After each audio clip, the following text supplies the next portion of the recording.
Ladies and gentlemen, welcome to the HR Cartel Podcast. I'm your host, Tim Dive. Thank you for joining me once more.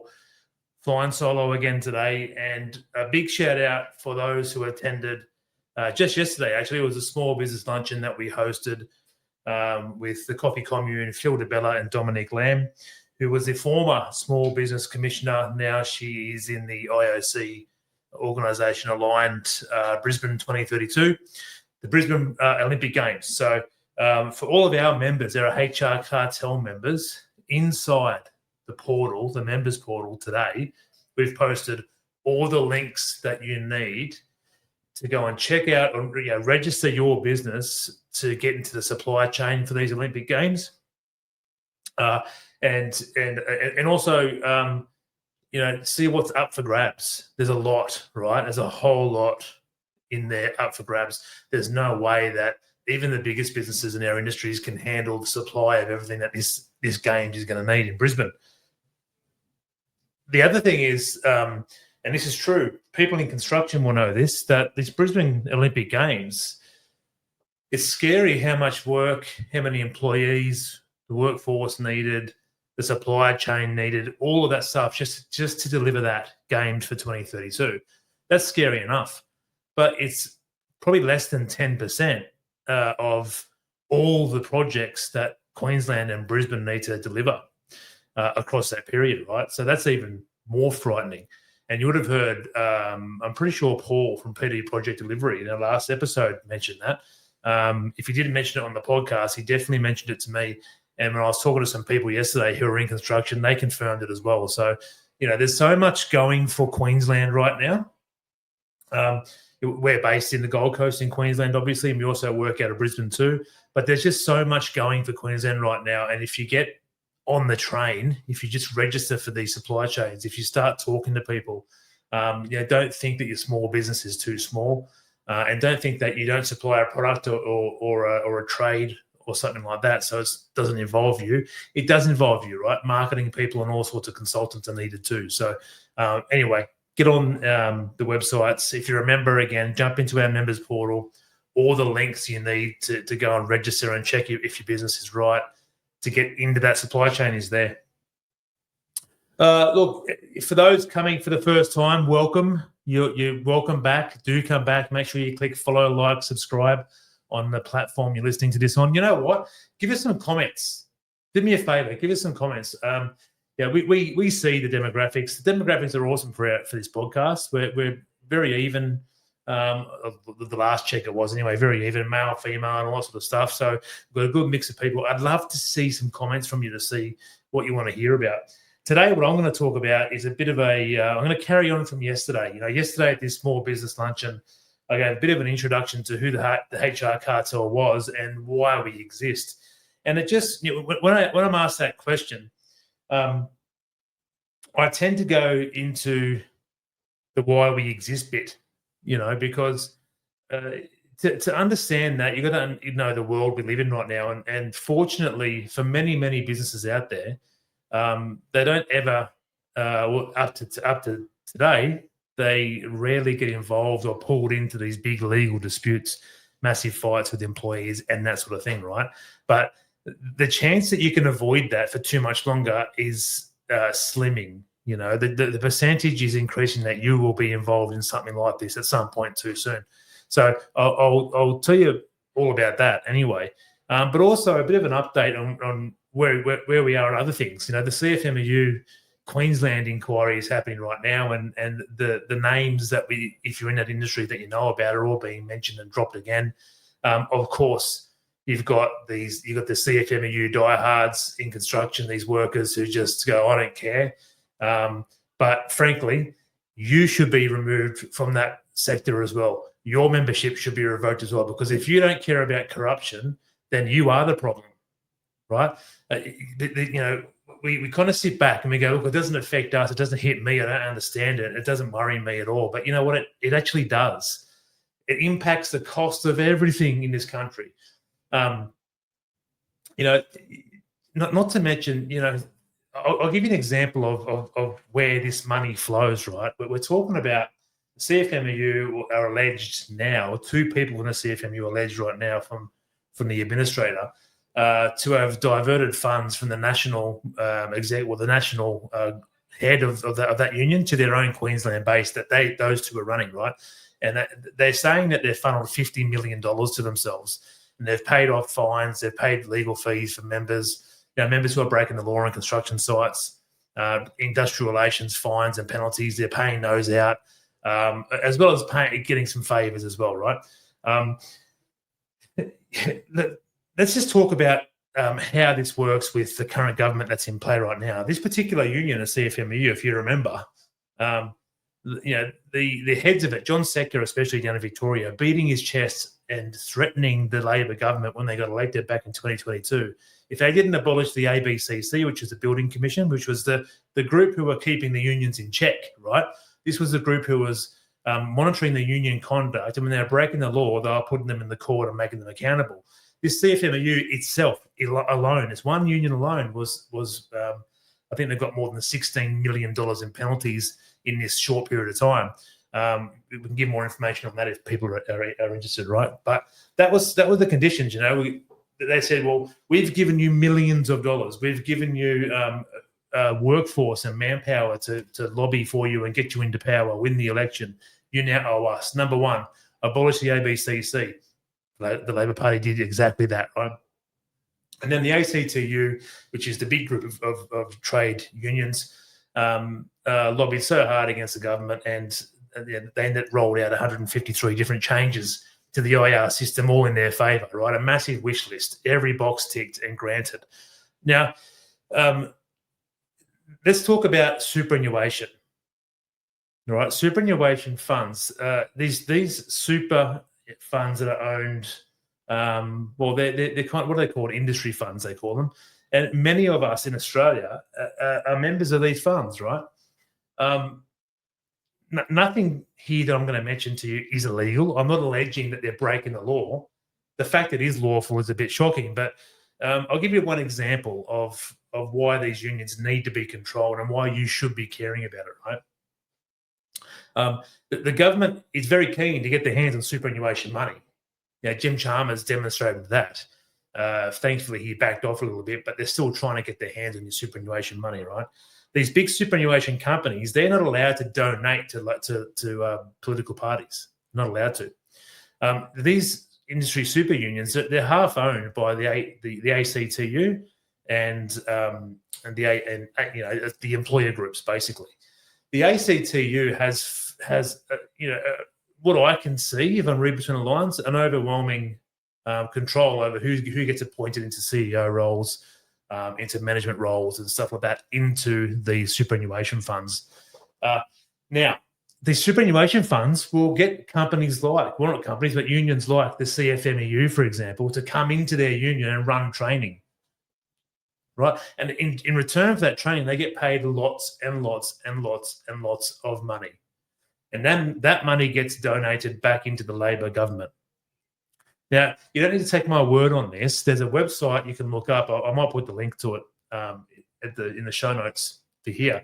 But there's a website you can look at which will show you exactly where all the political donations are coming from. And it might surprise you to see where they're going. And that's for all parties, right? So we'll put the link in the show notes and you can have a look. But yeah, that's one thing why one reason why we should be scrutinising these unions. They don't pay any tax too, remember, right? They're just bringing in money. They don't produce anything. They don't sell anything.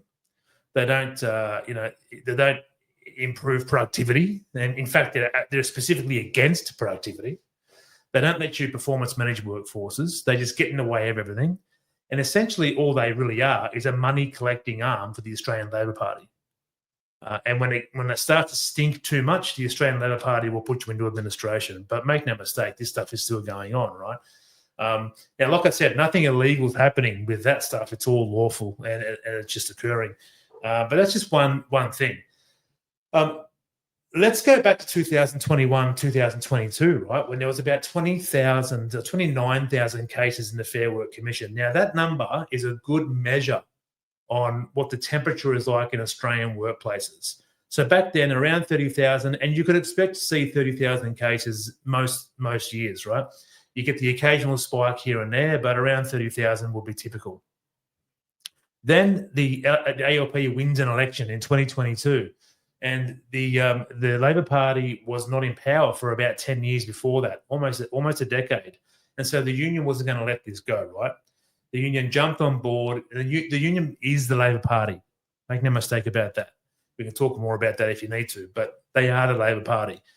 So they rolled out like a wrecking ball these changes that smashed apart the industrial relations system, heavily in favour of the union movement and the employee, even more so.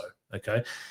A side note here, I get a little bit frustrated with, when we go into Fair Work Commission and courts and stuff like that, and there's this starting point that the employer has so much more power over the employee, that the imbalance of power is so egregious that these courts and these tribunals must make amends. And that's the starting point. Well, it's just not true anymore. It's absolutely not true anymore. Anyone who thinks that the employer has a significant power balance over an employee or their workforce is crazy. Absolutely crazy, in any case. They roll through these changes, and then they started pushing out this rhetoric to our workforces, to our workers, our employees, that your bosses are criminals, that they're not paying you what they should be paying you, that they don't want to pay you what they should be paying you, and that we're here to rescue the day and we're on your side, and don't trust your bosses, right? And that's been going on for 3.5 years now. So from 3.5 years ago, when we had the average 30,000 or so cases in the Fair Work Commission, this year, just a couple of weeks ago, the Fair Work Commission's released their report, and this year they've had almost 45,000 cases. So let's look at that as a temperature for what's happening in workplaces right now. Did bosses just flip a switch and change in 3 years? No. Did workplaces just decide, let's just start breaking the law now? No, that didn't happen. Is there any reason why employers and bosses have any motivation to rip off and not pay? No, that hasn't happened either, right? So what is it? Why have we gone from 30,000 to 45,000 cases in one single year, which is employees fighting their bosses, right? The Fair Work Commission says this financial year we're in today, we're going to see more than 50,000 claims. This number is rising. It's not going away. It's rapidly rising, in fact. So, of course, you're going to see, when there's been so much upheaval and change, of course, you're going to see opportunistic law firms and lawyers and unions run these cases and see what they can do, see what they can get. And, of course, if you've got a government and a union movement relentlessly telling employees and workers in the country, your bosses are criminals and they're ripping you off, of course, you're going to have a whole bunch of employees willing to take on the fight and see if they can get something, right? And we've seen this. The Fair Work Commission is now even changing their processes to try and deal with the volume. And the Commission themselves have said these general protections claims that are coming through, many of them are just without any merit at all. And we've seen that with our members just this year. We've fought off a few of these claims that had no merit. And what I mean by had no merit, it means that there's absolutely no reason why this employee was allowed to run that case, right? There's a jurisdictional reason for all that sort of stuff, but there was no case to run at all. But here's the kicker, right? Here's what our system does. Any employee can run a case for about $85. That's what it's going to cost you, $85. Now, you don't even have to pay that though, right? You can just tick a box in the form when you submit your claim saying financial hardship, I don't work there anymore, I don't have an income, I can't pay this $85. In almost 20 years that I've been looking at this stuff, I've never seen the Fair Work Commission reject one of those requests to not pay anything. So with a tick of a box on your form, for $0, your employee can run a case against you. And it doesn't even have to be anything that you have to answer for. You didn't have to do anything wrong for this to happen. The Fair Work Commission proves this with the changes they are making to the general protections process right now because of how many cases with no merit are coming through, right? So that's happening at a higher volume, a significantly higher volume. The next layer is this. the Fair Work Act requires a Fair Work Commissioner to believe everything an employee says happened until you, the employer, can prove it didn't happen or it's not the case. Right? That's the basis of the Fair Work Act and the Fair Work Commission and how commissioners must act. So it's stacked against you. It is not for you. It is for the employee. And it's pretty much stacked for them to win. Here's another element. Even if there is no merit, even if you did nothing wrong, the employee had nothing to pay, and the evidence is all for you to prove, well, the first step is to go to a conciliation. And that in that step there, the expectation is that you, the employer, pays this person out to settle it so it doesn't go to the commission. Do you see how ridiculous this whole process is and why we need reform of the Fair Work Commission? It breaks the backs of small businesses. I've had small business clients in tears, in absolute tears, not wanting to declare bankruptcy, but unable to deal with the Fair Work Commission matter in their hands. They've had to shut their business down, stop working, and try to look for another job. And they were trapped. They couldn't deal with paying out someone to settle a matter. And if it was going to go to a hearing because this was a dogged employee, they just wanted to prove a point and get an apology and make a fool out of their old employer. The process is you have to go through that. There's no opt out, right? You have to go through that, and you have to prove that you're right. But even to do that is going to cost you so much money. And if you're just this hesitant small business employer who's never been in that process before, it's frightening. You don't know what to do, you don't know how to handle it, and the system is stacked against you. This person had to, they couldn't declare bankruptcy and this sort of stuff because that would have affected them getting a job out in the world elsewhere in the sort of role that they would have taken up, right? So this system is just flawed demonstrably. It can't continue like this. And there's so many stories like that. We come across so many people that are fighting meritless claims and cases, but unions, lawyers, and employees all know that this is a free-for-all. It's a free run. There's no penalty if you throw a false allegation into a system and go to a conciliation and get a payout. It's all just benefits and there's a carrot being dangled to go and do it, right? It's incentivizing you. And talking about incentivizing, what we've seen recently, I think it was it's the Coles. Is it the Coles and Woolworths case? Definitely the Qantas case. And what was the other case? It's going to escape my memory. I'll try and remember it. But what we're seeing with these court decisions that are coming out now is that as part of employers being penalised and ordered to pay money, they're also being ordered to pay massive amounts of money to the union as well, right? In the Qantas case, they had to pay more money to the union, $50 million, than they had to pay to more than 1,000 workers, which was $40-something million. How do you make sense of that? Is this just money moving through the system again? Much like the example I gave with the superannuation funds. The superannuation funds will get unions to come in, run training, pay millions, and that millions then gets deposited from the union as donations into the Labor Party, and that's completely legal, right, and lawful. Are we seeing courts do this now, just as a way to bolster this union movement even further? It stinks to high heaven. That's our system that we're working in. So we've got all these other court decisions as well happening, right, where we've got things that we've been doing as employers for decades, redeployments and redundancy processes, flipped on its head, right? Every way we've done it now for the last 10, 15 years was unlawful because the court said so. The Coles and Woolworths case, the $1 billion in underpayments.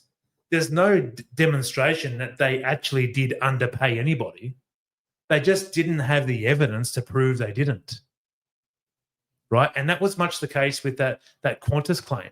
That Maurice Blackburn lawyer, Josh Bornstein, he started this general protections case against Qantas, not knowing if there was anything that had been done wrong, but just rolling the dice. And if you read the book, The Chairman's Lounge, There's a chapter on this case itself where he even says that's what he did, right? So you see this incentive in the system just to have a go and see what you can get, right? If you're an employer in this country, I'm sorry to tell you, but it's a matter of time. Right? You can be doing everything well and right and true and as you see fit, but it's a matter of time.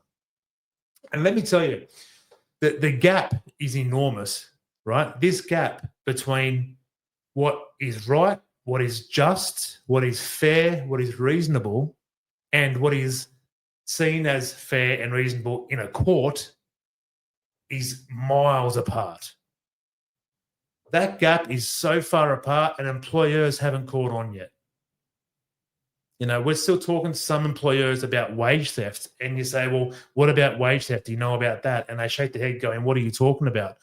Well, this is something that can put you in jail. You can go to jail for 10 years if they want to take that path with you. This is something that will get you a fine personally of $1.56 million for something that started as a payroll error. It will get your company a fine of almost $8 million for something that began as a payroll error. Right? And that's small businesses, okay? Small businesses. It's a system that has got way out of hand. I just, the looks on people's faces when we give an update on, where are we today in Australia and industrial relations in the HR world? Where are we today? And I lay out the land. This is where we are in a legal sense. The disbelief on people's faces. It's astonishing. There's so much risk to be an employer today, and it's just unreasonable. So, all these changes. Let's talk about this $1 billion underpayment, right? Because here's the message I want you to hear: if you employ anybody and they're on a modern award and you pay them an annual salary, I will bet almost 100%. I'm going to take it back a bit and go 99.9% sure and certain that you've broken the law. And an underpayment claim can go back 6 years. And an underpayment or a payroll error from January 1, 2025, right, 11 months ago, now puts you in a potential criminal procedure. And that's where we're talking about the millions in fines personally, the multi-millions in fines to your company, and the potential for 10 years in jail. That's what we're talking about, right? We're not talking about a slap on the wrist here. Even if the Fair Work Ombudsman who gets a hold of this information and doesn't want to put you in a criminal court, you're still exposed to civil, right? Well, that one contravention, which is a serious contravention, which an underpayment would be, right? It's $500,000. And $5 million, I think, for your business. I'll double check that, but I'm pretty sure it's about $500,000 for an individual and 10 times that for a company. So, yeah, we're in this compliance state. I've heard professionals in my world say, yeah, but they're not going to do that, or yeah, but the ombudsman's a little bit, incompetent. They're not going to chase you for that. Really? How about you sign up for their newsletter? Their updates, their media releases. Virtually daily, you'll see people in court getting penalised thousands, tens of thousands, hundreds of thousands of dollars. Small businesses from the Fair Work Ombudsman in a court, right? Pursuing those businesses. You think they're incompetent? Really? They're not. I'm watching it every single day. And regardless, it's their intention. Right? The government gave the Fair Work Ombudsman $20 million more in the last budget, and that was to hire a whole range more people, a lot more inspectors, and the big workforce to deal with his criminal procedure stuff that they're now doing, right? And if you listen to the Ombudsman talk, what they're saying is they get a complaint in and they're going to classify it. Is it this side or is it a criminal side? And if it's a criminal side, it gets kicked over there and dealt with that way.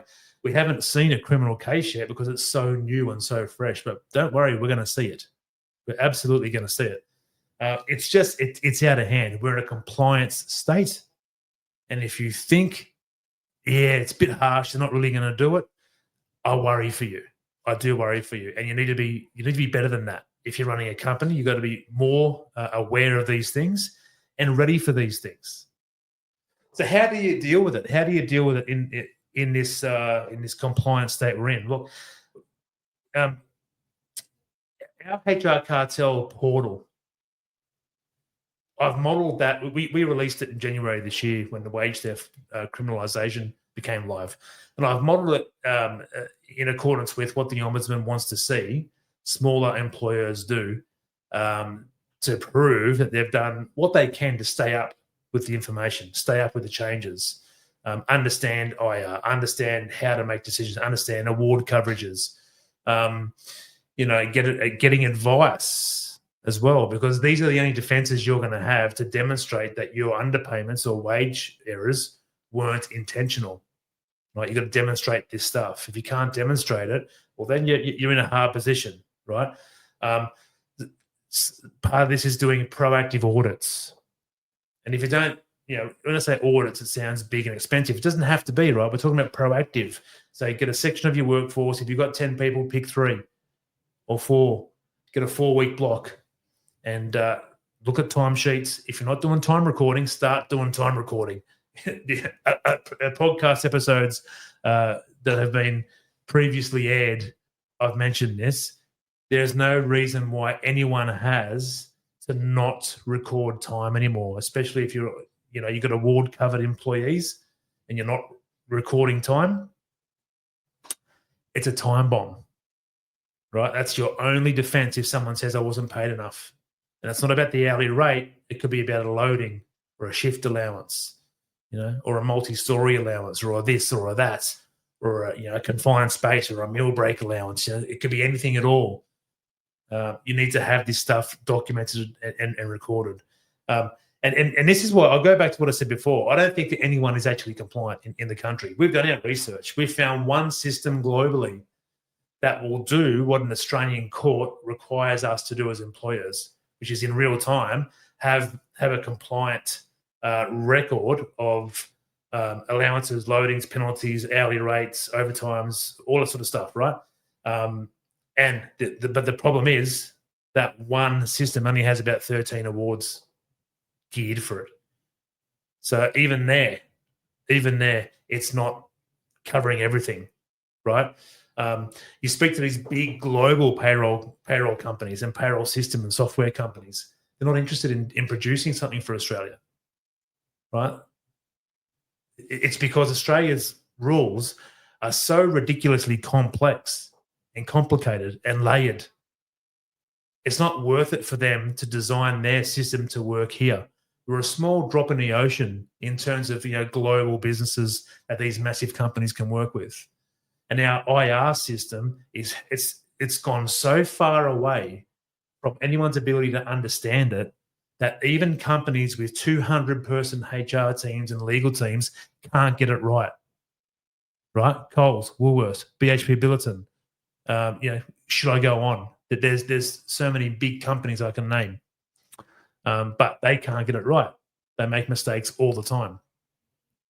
What hope do we have as small employers with software that can't comply? The only hope you have is to have a team of people running spreadsheets. And I know one business that did that. I don't know if they still do it, but I know one business that did. And I tell you now, that's the only company I would have any confidence in saying they're compliant today. One company that I've come across in 20 years. Look, there we go, right? That's the state of play right now. I don't mean to give you nightmares. I truly don't. But if it isn't more obvious than right now that every business out there needs to have HR expertise plugged into their business in some way, then I don't know what, other than a massive claim coming your way, I don't know what else will convince you that that's the case. Now, smaller companies that are in this interesting position right now, they've got this decision to make. Do we bring in HR people into our team? Well, with that comes a massive price tag, because if you've got no one in HR in your team right now and it's a new addition, or to pay someone the level that you've got to pay, to have the capacity, the knowledge, the understanding, the technical capability to set your business up to be compliant and to teach managers and to identify the systems that need to be run out and that sort of thing, to pay them what they need to get paid to get you into your company, and then to pay for systems to roll out. And you're going to have a second HR person, because that person's certainly not going to be doing all the nitty-gritty as well, or at least some admin support around them. Your bill's going to be $500,000 before you know it. And that's just unviable for a small business. You know, I hear all the time small businesses saying, why should we bother? Why don't we just shut down now? You know, but that's why we exist, right? I get back to my earlier comment. This is why I talk about the situation that Australia is in and small businesses are in. Small businesses are in, because this is where we fit. This is the solution we give and the problems we solve. You know, we plug into companies with senior, experienced HR and IR experts. That's an important bit. That IR bit, not many HR people want to touch it, right? They're going to kick you off and send you off talking to a lawyer. Then skyrocket your costs. But HR and IR experts, we plug them into companies for a very, very small cost. Now, I rarely talk about our costs. I rarely do. But for an entire year, you can have senior HR and IR expertise inside your business for less than $5,000 across an entire year. That's where it starts, right? Of course, the more you want, the more it goes up. But this is the point I'm making. HR consultants out there have missed the small business need. They don't get it, and the small business is the most important business that we need to safeguard in Australia, right? The Fair Work Ombudsman is chasing millions and millions, hundreds of millions of dollars from companies. They're prosecuting these companies, right? 50-50 split, big business and small business, that they're taking to courts, that they're getting orders against to pay money, right? There's no such thing as I'm small, they're not going to come after me. There's no such thing as that. It's 50-50. So don't think that there's some sort of safety net there. There just isn't. And especially not when there's an ALP and union government in power, and especially not when there's a union-aligned official in the Fair Work Ombudsman seat, and especially so when there are so many union-aligned officials and a president in the Fair Work Commission. I'm not alleging any collusion there, but you know what I'm saying, right? You're not getting any favours from those types. So that's where we fit in. That's what we do, right? We've got to safeguard these smaller businesses in Australia, because they get us out of the shit when these big guys go bad. When we lose mining and banking and massive construction projects and resources industries and all sort of stuff, which they're all getting penalised and punished now. They're getting hammered from all sides. When they start to leave the country, and we're seeing it, right? We're starting to see it. BHP are shedding numbers, and they're doing projects over in the US. The banking industry has shed thousands and thousands over the last couple of years. It's a flow-on effect. It eventually hits the small businesses, and we need to safeguard you, because you're the saviors. They're not these big businesses, right? These big tier ones that have the government relationships and that sort of thing. They're not the ones that save us. Smaller businesses are important. And when I say smaller businesses, I'm talking about anyone with 0 to 200 staff. That's you. That's what I'm talking about. Let's leave it there, shall we? Another event coming up soon, I want to mention, the International Small Business Summit. I spoke to Ann Nolder, who is the founder of the Small Business Association of Australia, yesterday. It's packed. It's a packed house. Ministers, senators, and me. I got to talk to the crowd, and I'm going to be talking about why we need IR reform. The motivation for what I'm going to talk about that day, you just heard it. But I'm going to give some stories of real people and talk about why we need to reform this system. But look, still go and register. We'll put the link up. If you can go and register, I know Anne wants to get as many people in there as we can. And of course, as it gets closer, people drop out. So that's on the 4th and 5th of December here at the Gold Coast. We'll put the link to register for that event up as well.